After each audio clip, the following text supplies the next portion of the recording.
பிட்ஃபோர்ட் Devon, England. அங்கே அமைஞ்சிருக்கிற ஒரு வீட்டில் வாழ்ந்துட்டு இருக்க ஒரு தாய், ஒரு தந்தை, 9 குழந்தைகள்னு சொல்லிட்டு 11 குடும்ப உறுப்பினர்கள் கொண்ட ஒரு குடும்பம் ஒரு விஷயத்த சந்தோஷமா பேசிட்டு இருக்காங்க. அவங்க பேசுற விஷயத்தை கேட்ட அந்த குழந்தைகள் மகிழ்ச்சியில துள்ளி குதிக்க ஆரம்பிக்கிறாங்க.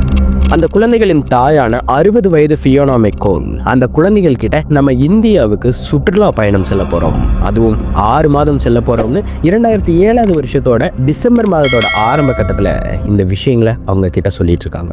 இதெல்லாம் கேட்ட அந்த குழந்தைகள், 6 மாசம் நம்ம இந்தியாவுக்கு போக போறோமா, அது ரொம்ப அழகான நாடு, அது ரொம்ப அழகா இருக்கும், நிறைய சுற்றுலா தலங்கள் இருக்குன்னு சொல்லிட்டு ரொம்ப மகிழ்ச்சியா ஒருத்தருக்கு ஒருத்தர் மாறி மாறி பேசிக்கிறாங்க. இதையெல்லாம் கேட்ட அந்த குழந்தைகளின் தந்தையான பவுல் கீலிங் அதை பெருசா எடுத்துக்கிற மாதிரியே தெரியல.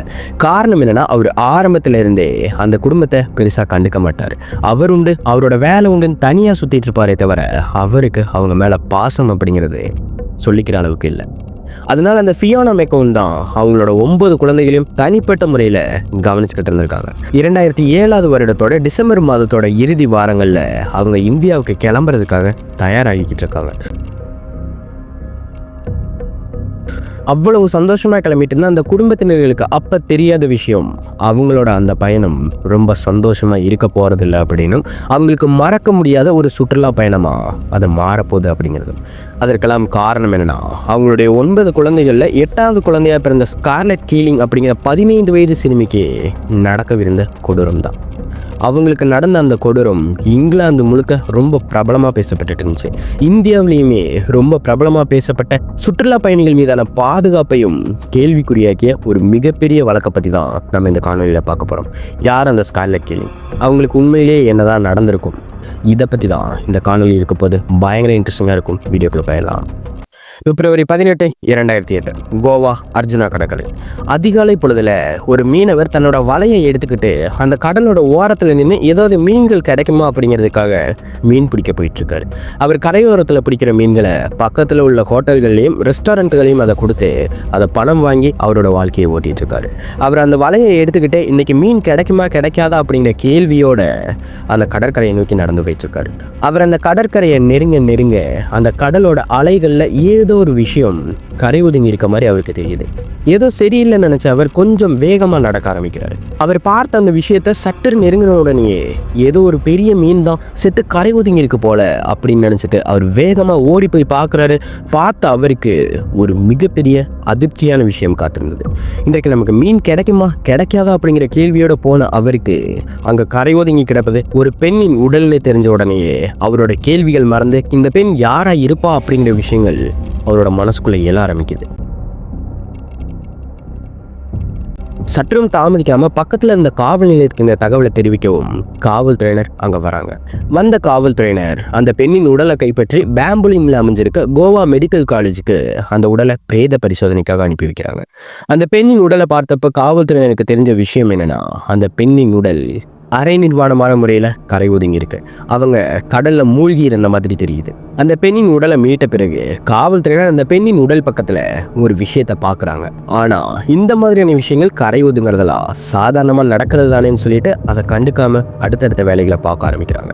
அந்த பெண்ணின் உடலை பிரேத பரிசோதனைக்காக அனுப்பி வைத்த பிறகு அந்த பெண் யாரா இருப்பாங்க, அவங்க எப்படி இங்கே வந்திருப்பாங்க அப்படிங்கிற விஷயங்களை காவல்துறையினர் தேட ஆரம்பிக்கிறாங்க. அந்த பெண்ணின் தோலின் நிறம், அவங்களோட முடியின் நிறத்தை வச்சு அவங்க கண்டிப்பாக வெளிநாட்டு பயணி தான், இங்கே சுற்றுலாக்காக தான் வந்திருப்பாங்க. அப்படி சுற்றுலாக்காக வந்திருந்தா பக்கத்தில் அமைஞ்சிருக்க ஏதோ ஒரு குடில தான் தங்கியிருந்திருக்கணும். அதனால அந்த குடில்களில் விசாரிக்க ஆரம்பிச்சா நமக்கு அவங்கள பற்றின தகவல்கள் கிடைக்குமே நினைச்சா அவங்க உடனே அங்கே போய் விசாரிக்க ஆரம்பிக்கிறாங்க. ஏகப்பட்ட குடில்களில் அங்கே உள்ள நபர்கள் கிட்ட கேட்குறாங்க. ஆனால் யாருமே அந்த பெண்ணை பற்றின தகவல்களை சரியாக சொல்ல மாட்டாங்க. அவங்க சொல்கிற விஷயங்கள், இந்த பெண்ணை எங்கேயோ பார்த்த மாதிரி இருக்கு, சில நாட்களாக இங்கே தான் இருக்காங்க, ஆனால் எந்த குடியில் தங்கியிருக்காங்கன்னு எங்களுக்கு தெரியலன்னு ஒரு சிலர் மாற்றி மாற்றி சொல்கிறாங்க. ஒரு சிலர்கிட்ட கேட்டப்ப இவங்க யாருன்னு எங்களுக்கு தெரியாது, எங்கள் குடியில் அவங்க தங்கலைன்னு காவல்துறையினர் கிட்ட சொல்லியிருக்காங்க. அப்படி காவல்துறையினர் விசாரிச்சுக்கிட்டே இருக்கும்போது ஜூலியோ லோபோ அப்படிங்கிற நபருக்கு சொந்தமான குடியில் தான் இவங்க 2 வாரங்களுக்கும் மேலா தங்கியிருக்காங்கன்னு தெரியுது. காவல்துறையினர் அவர்கிட்ட தகவல்களை வாங்க ஆரம்பிக்கிறாங்க. அப்படி தகவல்களை கேட்கும் பொழுதுதான் அந்த ஜூலியோ லோபோ அவங்கள பற்றின தகவல்களை காவல்துறையினர் கிட்ட சொல்ல ஆரம்பிக்கிறாரு. அவங்களோட அடையாள அட்டை ஒன்றையும் காவல்துறையினர் கிட்ட கொடுக்குறாரு. அவங்களோட பாஸ்போர்ட்டை பார்த்த காவல்துறையினர் அவங்க இங்கிலாந்துல இருந்து இங்க வந்திருக்காங்க அப்படின்னு, அவங்க கிட்டத்தட்ட 1 மாதங்களுக்கு மேல இந்தியாவில் தான் தங்கியிருக்காங்க அப்படி அவங்களுக்கு தெரிய வருது. வருது. அங்கே இருந்து கிடந்தது நம்ம கதையில் ஆரம்பத்திலேயே பார்த்த 15 வயதான ஸ்கார்லெட் கீலிங் அப்படிங்கிற பெண் தான். அந்த ஜூலியா லோபோ கிட்ட காவல்துறையினர் மற்றொரு கேள்வியை கேட்கிறாங்க. அந்த சிறுமிக்கு வெறும் 15 வயது தான் ஆகுது அப்படின்னு தெரிஞ்ச உடனேயே காவல்துறையினர் அந்த ஜூலியா லோபோ கிட்ட இன்னொரு கேள்வியை சந்தேகத்தோட கேட்குறாங்க. வெறும் 15 வயது சிறுமியா இருக்காங்க, இவங்களோட பெற்றோர்கள் யாரும் இவங்க கூட வரலையா அப்படின்னு கேட்ட ஜூலியா லோபோ நம்ப முடியாத ஒரு அதிர்ச்சியான சம்பவத்தை சொல்றாரு. அது என்னன்னா, இந்த பெண்ணின் தாயான ஃபியோனா மெக்கோங் மற்றும் இவங்களோட 8 சகோதர சகோதரிகள்னு அவங்க எல்லாருமே இங்க சுற்றுலா பயணத்துக்காக வந்திருந்தாங்க. இவங்க கோவாவுக்கு வந்து 2 வாரத்துக்கும் மேலாகுது. அப்பையிலிருந்தே இங்கே தான் தங்கியிருக்காங்க. நான் தான் அவங்களுக்கு டூரிஸ்ட் கைடாகவும் வேலை பார்த்துருக்கேன்னு அந்த ஜூலியா லோபோ சொல்லியிருக்காரு. அப்போ காவல்துறையினர் அவங்க அம்மாவும் அவங்களுடைய சகோதரர்களும் இங்கே அந்த பெண் இறந்து போயிட்டாங்க அப்படின்னு சொன்னோட அதை கேட்ட ஜூலியா லோபோவுக்கு என்ன சொல்றதுன்னே தெரியல. ஏன்னா ஜூலியா லோபோவும் என்ன நினைச்சாருன்னா, அவங்க 2 வாரங்களா இங்கே தங்குனதுலேருந்தே அவங்க தாமதமாக வரதும் அப்படி இல்லைன்னா அடுத்த நாள் காலையில் வரதும் அப்பப்போ நடக்கிற விஷயங்களா இருந்திருக்கு. அதனால ஜூலியா லோபோவும் இது சாதாரணமாக நடக்கிற விஷயம் தான் நினச்சிட்டு இருந்திருக்காரு. அவருக்கும் காவல்துறையினர் சொன்ன பிறகுதான் அந்த ஸ்கார்லெட் கீலிங் இறந்து போயிட்டாங்க அப்படிங்கிற விஷயமே தெரிய வருது. உடனே சோகத்தில் மூழ்கின அந்த ஜூலியா லோபோ அந்த ஸ்கார்லெட்டோட தாயும் மற்ற குழந்தைகளையும் அவங்கள விட்டுட்டு கர்நாடகாவில் அமைஞ்சிருக்க கோகர்ணா அப்படிங்கிற இடத்துக்கு அவங்களுடைய காதலர் கூட சுற்றுலா பயணத்துக்காக போயிருக்காங்க அப்படின்னு அவர் சொல்லியிருக்காரு. இதை கேட்ட காவல்துறையினருக்கு ஜூலியா லோபோ மேலே தான் சந்தேகம் வருது. காரணம் என்னன்னா, அவங்களுடைய தாய் அவங்களுடைய மற்ற 8 குழந்தைகளையும் அவங்க கூட அழைச்சிட்டு போயிருக்காங்க. அவங்க ஏன் ஸ்கார்லெட்டை மட்டும் விட்டுட்டு போனாங்க அப்படிங்கிற கேள்வி அந்த ஜூலியா கிட்ட கேட்கும் பொழுது அவர் எனக்கும் தெரியல, நானும் அவங்க போறேன்னு சொன்னப்ப இதே கேள்வியை தான் கேட்டேன். அந்த ஃபியோனா கிட்ட ஏன் இவங்களை மட்டும் விட்டுட்டு போறீங்க அப்படின்னு கேட்டப்ப, இல்லை அவளுக்கு வர விருப்பம் இல்லையாமா, அதனால அவள் இங்கே இருந்துக்கிறேன்னு சொல்றா. நாங்கள் மிஞ்சி போனா 1 வாரத்தில் திரும்பி வந்துடுவோம், அந்த 1 வாரம் நீங்களே அவங்கள பார்த்துக்கங்க அப்படின்னு என்கிட்ட சொல்லிட்டு போனாங்க. நானும் அவங்கள நல்லா தான் பார்த்துக்கிட்டு இருந்தேன். ஆனால் ஒரு சில தேவையில்லாத நடவடிக்கைகள் அவங்க கிட்ட இருந்து வந்தது. நான் இதை அவங்க அம்மா கிட்ட சொல்ல முயற்சித்தேன், ஆனால் என்னால் சொல்ல முடியலன்னு சொல்லியிருக்காரு. தேவையில்லாத பழக்க வழக்கங்களா? என்ன தேவையில்லாத பழக்க வழக்கங்கள் அப்படின்னு காவல்துறையினர் கேட்டப்ப அவங்க கொஞ்ச நாட்களாகவே போதைப் பொருட்களை எடுக்க ஆரம்பிச்சிட்டாங்க. இதை எப்படி எனக்கு தடுத்து நிறுத்துறதுன்னு தெரியல. அவங்களுடைய தாய் கிட்ட சொல்லலாம்னு நினச்சா அவங்களையும் என்னால் தொடர்பு கொள்ள முடியலன்னு சொல்லியிருக்காங்க. சரி, அவங்களுடைய தாய் கர்நாடகா போய் எவ்வளோ நாள் ஆச்சு அப்படின்னு காவல்துறையினர் கேட்டப்ப 2 வாரங்களுக்கு மேலாச்சு அப்படிங்கிற இன்னொரு ஷாக்கிங்கான விஷயத்த அந்த ஜூலியா சொல்லியிருக்காரு. இந்த விஷயங்கள் எல்லாம் கேட்ட காவல்துறையினருக்கு அந்த ஃபியோனா மேல பயங்கரமா கோபம் வருது.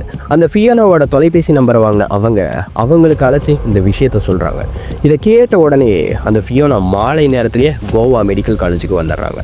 அவங்க வந்த உடனே பிரேத பரிசோதனை முடிஞ்சு அந்த ஸ்கார்லெட் கீலிங்கோட உடலை ஃபியோனா கிட்ட ஒப்படைக்கிறாங்க. அதை பார்த்த ஃபியோனா பயங்கரமா அழுக ஆரம்பிக்கிறாங்க. அந்த ஸ்கார்லெட்டோட சகோதரர்களும் அழுக ஆரம்பிக்கிறாங்க. அந்த ஃபியோனா அழுதுகிட்டே இருக்கும் பொழுது காவல்துறையினர் உங்களுடைய பெண் சில நாட்களாக போதைப் பொருட்களை எடுத்துக்கிட்டு இருந்தாங்களாமா, அதனால அவங்க போதைப் பொருட்களை எடுத்துக்கிட்டு கடலில் போய் தெரியாமல் போதையில் விழுந்துட்டாங்க போல, நீச்சல் அடிக்க தெரியாமல் இருக்கும், கடலில் மூழ்கி இறந்துட்டாங்கன்னு ஃபியோனா கிட்ட காவல்துறையினர் அட்டாப்சி ரிப்போர்ட்டை கொடுக்குறாங்க. அந்த பிரேத பரிசோதனை அறிக்கையை படிச்சுக்கிட்டே இருந்த ஃபியோனா அவங்களுடைய மகளான ஸ்கார்லெட் கீலிங்கின் முகத்தை பார்க்குறாங்க. அவங்க முகத்தை பார்த்தப்ப அந்த ஃபியோனாவுக்கு ஒரு மிகப்பெரிய சந்தேகம் எழுது. காரணம் என்னன்னா, அந்த பிரேத பரிசோதனை அறிக்கையில் சில விஷயங்கள் எழுதப்படலை. அதில் எழுதப்படாத விஷயம் அந்த ஃபியோனாவின் முகத்தில் இருந்த சில காயங்கள். அதை பார்த்த உடனே அந்த ஃபியோனாவுக்கு ஏதோ ஒரு விஷயம் தவறாக நடந்திருக்கு. காவல்துறையினரும் இந்த பிரேத பரிசோதனை அறிக்கையும் அந்த நம்மகிட்ட மறைக்க பார்க்குதுன்னு நினச்சவங்க அவங்க உடலை மீண்டும் மறுபிரேத பரிசோதனை பண்ணியாகணும்னு போராட ஆரம்பிக்கிறாங்க. இந்த விஷயங்களை காவல்துறையினர்கிட்ட சொல்றாங்க. ஆனா காவல்துறையினர் அதெல்லாம் ஏத்துக்கிற மாதிரியே தெரியல. இல்ல, இதுதான் பிரேத பரிசோதனை அறிக்கை, நீங்க உங்க பெண்ணின் உடலை உங்களோட சொந்த நாட்டுக்கே எடுத்துட்டு போற வழியை பாருங்கன்னு சொல்லியிருக்காங்க. ஆனா அந்த ஃபியோனா அதை விடுற மாதிரியே தெரியல. அவங்களுக்கு தெரிஞ்ச நிறைய பேரோட உதவியோட காவல் நிலையத்தில் போய் முற்றுகையிட்டு அவங்க கேட்ட மாதிரியே பிப்ரவரி 2ஆம் தேதி 2வது பிரேத பரிசோதனை நடந்துச்சு. அப்படி நடந்ததுல அந்த 2வது பிரேத பரிசோதனை பண்ண மருத்துவர்கள் கொடுத்த அறிக்கையும் முதல் பிரேத பரிசோதனையில் கிடைச்ச அறிக்கையும் கொஞ்சம் கூட ஒத்து போகல. காரணம் என்னன்னா, 2வது பிரேத பரிசோதனை அறிக்கையில் வந்த விஷயங்கள் அவங்க ஆல்கஹால் மற்றும் கொக்கைன் மாதிரியான போதைப் பொருட்களை அதிகமாக உட்கொண்டிருக்காங்க. அதே மாதிரி அவங்களோட உடலில் 50க்கும் மேற்பட்ட காயங்கள் இருந்திருக்கு. அவங்கள யாரோ பயங்கரமாக தாக்கியிருக்காங்க. அதே மாதிரி அவங்கள கற்பழிக்கவும் செஞ்சுருக்காங்க. அதற்கான தடயங்களும் அவங்களோட உடலில் இருந்திருக்கு. அதே மாதிரி இவங்க தெரியாமல் நீரில் மூழ்கி இருக்கல, யாரோ வேணுமெனே, அதாவது தெரிஞ்சே தான் அவங்கள தண்ணியில் போட்டு இல்லைனா அவங்கள மூழ்கடிச்சு கொலை பண்ணியிருப்பாங்கன்னு அந்த 2வது பிரேத பரிசோதனை அறிக்கை வந்திருக்கு. இந்த பிரேத பரிசோதனை அறிக்கையை பார்த்த ஃபியோனா காவல்துறையினர்கிட்ட சண்டைக்கு போறாங்க. அது எப்படி தவறான ஒரு பிரேத பரிசோதனையை நீங்க பண்ண முடியும்? என்னுடைய மகளுக்கு ஏதோ ஒரு விஷயம் நடந்திருக்கு, அது என்னன்னு நீங்க தான் கண்டுபிடிச்சாகணும், குற்றவாளியை நீங்க தான் கண்டுபிடிச்சாகணும்னு காவல் நிலையத்தில் சொல்றாங்க. ஆனா காவல் அதிகாரிகளோ உங்களோட மகளை தனியா விட்டுட்டு போனது உங்க தப்பு, நீங்க ஏன் அதை பண்ணீங்க அப்படிங்கிற மறு கேள்வியை ஃபியோனாவை பார்த்து கேட்குறாங்க. அதுக்கு ஃபியோனா அவளை தனியா விட்டுட்டு போனது என்னோட தப்பு தான், அதற்கு நான் என்னையவே என்னைக்கும் மன்னிக்க மாட்டேன், அந்த குற்றம் என்னோட இருந்துகிட்டே தான் இருக்கும், ஆனா என்னுடைய மகளுக்கு நடந்த அநீதிக்கு எனக்கு நீதி கிடைச்சே ஆகணும்னு அவங்க சொல்லியிருக்காங்க. அதன் அடிப்படையில் பிப்ரவரி 23 இந்த வழக்கோட முதல் எஃப்ஐஆர் பதிவு பண்ணப்படுது. யாரோ இந்த சிறுமியை கற்பழிச்சு கொலை பண்ணியிருக்காங்க, குற்றவாளியை தேடிட்டு இருக்கோங்கிற மாதிரி புகார் பதிவு பண்ணப்பட்டிருக்கு. பிப்ரவரி 18 இறந்த சிறுமி அன்று மாலை நேரத்திலேயே பிரேத பரிசோதனை பண்ணி தவறான அறிக்கையை அந்த காவல்துறையினரும் அந்த மருத்துவர்களும் கொடுத்திருக்காங்க. அவங்க உடனே அந்த சிறுமியின் உடலை இங்கிலாந்துக்கு எடுத்துட்டு போவது ஃபியோனாவை வற்புறுத்தியிருக்காங்க. இதற்கெல்லாம் காரணம் என்னவா இருக்கும்? காவல்துறையினரும் மருத்துவர்களும் இந்த விஷயங்களை மறைக்கிறதுக்கு முக்கிய காரணம் என்னன்னு பல கேள்விகள் எழ ஆரம்பிச்சது. இங்க நடந்த விஷயம் இங்கிலாந்து அரசாங்கத்துக்கு தெரியவும் அவங்களும் இந்திய தூதரகத்தை தொடர்பு கொண்டு இந்த விஷயங்களை கேட்க ஆரம்பிக்கிறாங்க, இந்த விஷயங்களை ஃபாலோ பண்ணவும் ஆரம்பிக்கிறாங்க. அப்ப இந்த பெண் தங்கியிருந்த குடியில தான் ஏதோ ஒரு விஷயங்கள் இருக்குன்னு சொல்லிட்டு அங்க இருக்க ரெஸ்டாரண்ட், ஹோட்டல், பார்னு சொல்லிட்டு எல்லா இடத்துலையும் காவல்துறையினர் விசாரணையை மேற்கொண்டு இருக்காங்க. அப்போதான் லூயிஸ் சாக் அப்படிங்கிற ரெஸ்டாரண்ட்டில் விசாரிக்கும் பொழுது அங்கே வெயிட்டராக வேலை பார்த்துட்டு இருக்க ஒரு நபர் காவல்துறையினருக்கு தேவையான முதல் தகவலை அவங்க கிட்ட சொல்கிறாரு. சாம்சன் டி சோவா அப்படிங்கிற நபரும் பிளாசிடோ கர்வாகோ அப்படிங்கிற நபரும் நீங்கள் புகைப்படத்தில் காட்டுற இந்த பெண்ணை கூட்டிட்டு சில வாரங்களுக்கு முன்னாடி இங்கே வந்தாங்க. இங்கே வந்த எல்லாருமே ஆல்கஹால் குடிச்சிட்டு இருந்தாங்க. அந்த சாம்சன் அந்த பொண்ணை தவறான முறையில் தொட்டுட்டு இருந்தார். அதே மாதிரி மற்றொரு நபர் அந்த பொண்ணுக்கு வேறு ஏதோ ஒரு பொருளை கொடுக்கறதுக்கு ட்ரை பண்ணிட்டு இருந்தார். அது பார்க்கறதுக்கு ஏதோ ஒரு வெள்ளை நிற போதைப் பொருள் மாதிரி இருந்தது. அதன் பிறகு வெகு நேரமாக அவங்க இந்த விஷயங்களை பண்ணிட்டு இருந்தாங்க. அதன் பிறகு என்ன நடந்துச்சுன்னு எனக்கு தெரியலன்னு அந்த வெயிட்டர் சொல்லியிருக்காரு. அதே மாதிரி அங்கிருந்த மற்ற ரெஸ்டாரண்ட், ஹோட்டல், அங்கே தங்கியிருந்த சுற்றுலா பயணிகள்னு ஏராளமான நபர்கள்கிட்ட விசாரிச்சுட்டு இருக்காங்க. அப்படி விசாரிக்கும் பொழுது மற்றொரு சுற்றுலா பயணி இன்னொரு தகவலை காவல்துறையினருக்கு சொல்றாரு. நீங்க புகைப்படத்தில் காட்டுற இந்த ஒரு பெண்ணை சில வாரங்களுக்கு முன்னாடி மயக்க நிலையில தூக்கிட்டு போன மாதிரி நான் பார்த்தேன். ஆரம்பத்தில் நான் என்ன நினைச்சேன்னா அவங்க 3 பேருமே பார்ல இருந்து வெளியே வரவும் அவங்க ஒருவேளை ஆல்கஹால் நிறைய சாப்பிட்டுருப்பாங்க போல, அதனால அந்த பெண் மயங்கி விழவும் அவங்க வீட்டுக்கு கூட்டிட்டு போயிட்டு இருக்காங்க போல தான் நான் நினைச்சேன். ஆனா இப்பதான் தெரியுது ஏதோ ஒரு விஷயம் தவறா நடந்திருக்கு அப்படின்னு. 2 ஆண்கள் அவங்க மயக்க நிலையில் இருக்கும்போது அவங்கள தூக்கிட்டு போயிருக்காங்க அப்படின்னு அவர் சொல்லியிருக்காரு. அதே மாதிரி பல பேர்கிட்ட விசாரிக்கும் பொழுது மற்றொரு நபர் தூக்கிட்டு போன நபர்கள் இங்கே தான் தங்கியிருக்காங்கன்னு ஒரு குடியில கை காட்டுறாரு. அங்க போய் பார்த்தப்ப அந்த சாம்சனும் இருந்திருக்காரு, அவர் கூட அந்த பிளாசிடோவும் இருந்திருக்காரு. காவல்துறை நாங்க போய் பார்த்தப்ப அவங்களோட வீட்டுக்கு வெளியே ஒரே ஒரு ஆரஞ்சு நிற செருப்பு கடந்திருக்கு. அவங்களோட குடிலோட கதவை தட்டி அவங்க கிட்ட விசாரணை மேற்கொள்ள ஆரம்பிக்கிறாங்க.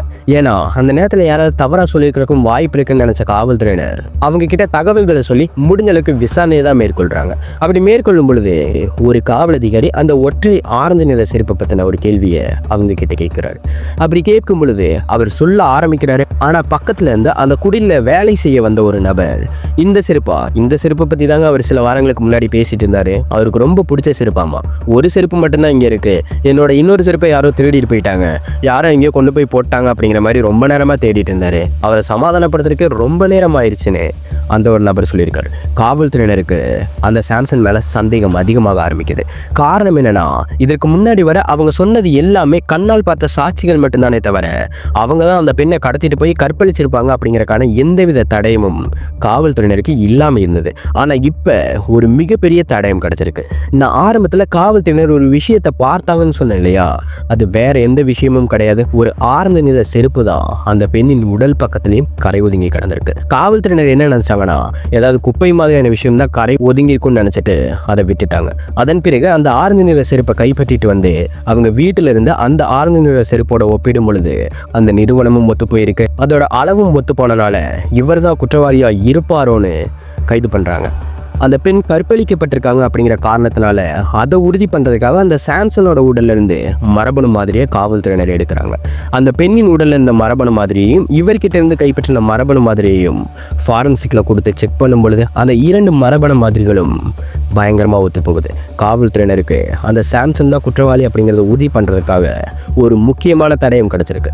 அதை வச்சு காவல்துறையினர் அவரை கோர்ட்டில் ப்ரொடியூஸ் பண்ணுறாங்க. ஆனால் பல வருடங்களாக இந்த விசாரணை போய்கிட்டு தான் இருந்திருக்கு. அவர்கிட்ட விசாரித்த பொழுதும் கூட எனக்கும் அந்த கொலைக்கும் எந்த சம்மந்தமும் கிடையாது.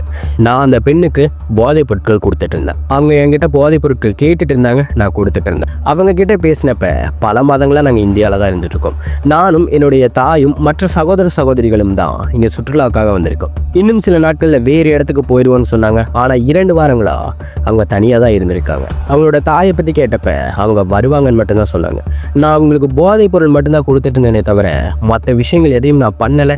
அவங்களோட இறப்புக்கும் எனக்கும் எந்த சம்பந்தமும் இல்லைன்னு தான் அந்த சாம்சன் சொல்லிட்டு இருந்திருக்காரு. அந்த பிளாசிடோ அவர் கூட இருந்திருக்காரே தவிர அவர் இந்த குற்றங்களை பண்ணாரு அப்படிங்கிறதுக்கு எந்தவித தடையும் இல்லாதனால அவரை விடுவிச்சிட்டாங்கன்னு சொல்லப்பட்டிருக்கு. இந்த வழக்கோட விசாரணை எதிர்பார்க்காத அளவுக்கு 2016 வரை இந்த விசாரணையை கொண்டு போயிருக்காங்க.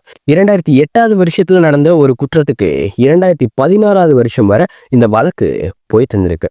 2008 வருஷத்தோட மார்ச் மாத இறுதியில் அந்த ஃபியோனா அவங்களின் இறந்த பெண்ணான ஸ்காலெட்டின் உடலை இங்கிலாந்துக்கு கொண்டு வராங்க.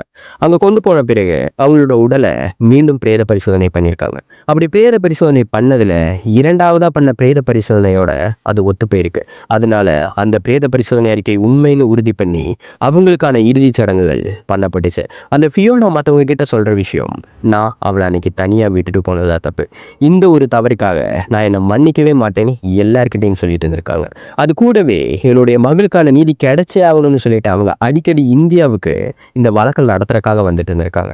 ஆனால் 2016 வருஷத்துல அவங்க எதிர்பார்க்காத வகையில கோவா நீதிமன்றம் அவரை விடுதலை பண்ணியிருக்கு. அவர் நிரபராதின்னு சொல்லி விடுதலை பண்ணிட்டாங்க. இந்த ஒரு விஷயம் பயங்கர ஷாக்கிங்கா இருக்குல்ல. ஏன்னா அவர் தான் குற்றவாளின்னு உறுதி பண்ற மாதிரி DNA சாம்பிள்ஸ் இருக்கு, அவரோட செருப்புகள் கலந்துருக்கு, அவர் அந்த பெண்ணை தூக்கிட்டு போனதை பார்த்த சாட்சியங்கள் இருக்கு. இவ்வளவு இருந்தும் அவரை எப்படி விடுதலை பண்ணாங்க அப்படிங்கிற கேள்வி எழுதில்லையா? அதற்கு ஒரு முக்கியமான காரணம் இருக்கு. காவல்துறையினர் இந்த வழக்குல இருந்து குற்றவாளியை காப்பாற்ற நினைக்கிறாங்கன்னு நினைச்சிட்டு இந்த வழக்கு CBIக்கு மாற்றப்பட்டுச்சு. CBIக்கு மாற்றப்பட்ட பிறகு இந்த வழக்குல விசாரணைகள் நடக்குது. அதே மாதிரியான விஷயங்களை தான் அவங்களும் கண்டுபிடிக்கிறாங்க. 2019 வருஷத்துல பொம்பாய் நீதிமன்றத்துக்கு இந்த வழக்கு மாற்றப்பட்டுச்சு. அந்த நீதிமன்றத்தில் இந்த வழக்கை விசாரித்த நீதிபதிகள் இவர் தான் குற்றவாளி அப்படின்னு உறுதி பண்ணி இவருக்கு தண்டனையும் கொடுத்தாங்க. இவருக்கு என்ன தண்டனை கொடுக்கப்பட்டுச்சு அப்படிங்கிற விவரங்களை காணொலியோட இறுதியில் நான் இணைக்கிறேன். எதற்காக 2016 வருஷத்துல நீதிமன்றம் இவரை நிரபராதின்னு சொல்லிச்சு? காவல்துறையினர் எதற்காக இந்த வழக்கை சீக்கிரமா முடிச்சு வைக்கணும்னு நினைச்சாங்க? இந்த மாதிரியான ஒரு தீர்ப்பு கொடுக்கறதுக்கு காரணமாக சொல்லப்பட்டது, கோவாவுக்கு ஏராளமான சுற்றுலா பயணிகள் வந்துக்கிட்டு இருக்காங்க.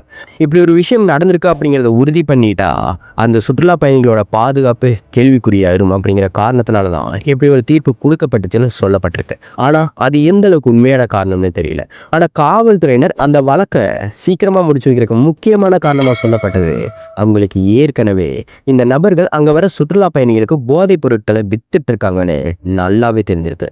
அந்த நபர்கள் மேல காவல்துறையினர் நடவடிக்கை எடுக்க யோசிக்கிறதுக்கு முக்கிய காரணமே அவங்க வித்து வர பணத்துல ஒரு குறிப்பிட்ட பங்கை காவல் நிலையத்துக்கு கொடுத்துருக்காங்க. அதுவும் பல வருடங்களா கொடுத்துட்டு வந்திருக்காங்க. இவங்களை ஒரு வகையில நீதிமன்றத்துல நிப்பாட்டினா நம்மளும் ஏதோ ஒரு வகையில மாட்டிப்போன்னு நினைச்சிட்டு தான் காவல்துறையினர் தவறான பிரேத பரிசோதனை அறிக்கையும் பண்ணியிருக்காங்க.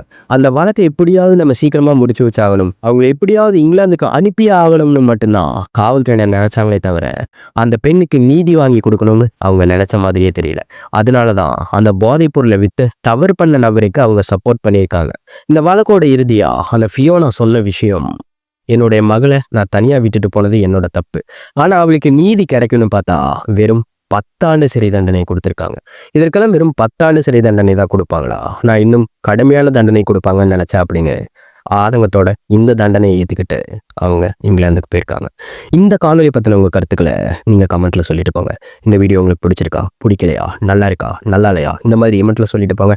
அதே மாதிரி நாங்கள் ஒரு டாபிக் ரெக்கமெண்ட் பண்ணுறோம், அதை பற்றி பேசினேன், எனக்கு ஏதோ டாபிக் ரெக்கமெண்ட் பண்ணணும்னு நினச்சிங்கன்னா அது என்ன அப்படிங்கிறத கமெண்ட்டில் சொல்லிட்டு போங்க. அதை பற்றின வீடியோவை நான் கூடிய சீக்கிரமாக அப்லோட் பண்ண முயற்சி பண்ணுறேன். இதுக்கும் ஃபேமிலிக்கும் இந்த வீடியோ ஷேர் பண்ணி அவங்களையும் பார்க்க சொல்லி, பிடிச்சிருந்தா சப்ஸ்கிரைப் பண்ண சொல்லி பெல் ஐக்கன் கிளிக் பண்ணி வச்சுக்க சொல்லுங்கள். நம்ம மற்றொரு காணொலியில் பார்க்கலாம்.